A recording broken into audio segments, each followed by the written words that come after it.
Welcome to One Chemistry. This is 365 Chemistry series.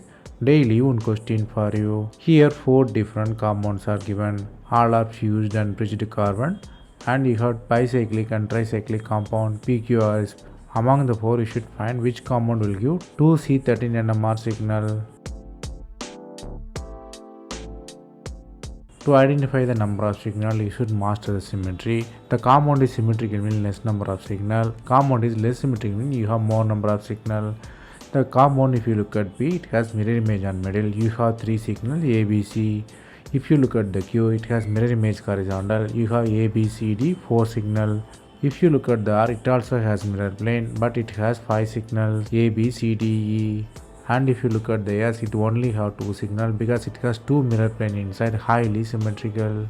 So our answer is yes there. So the concept you have to learn here is more the symmetrical compound, less will be the number of signal in NMR.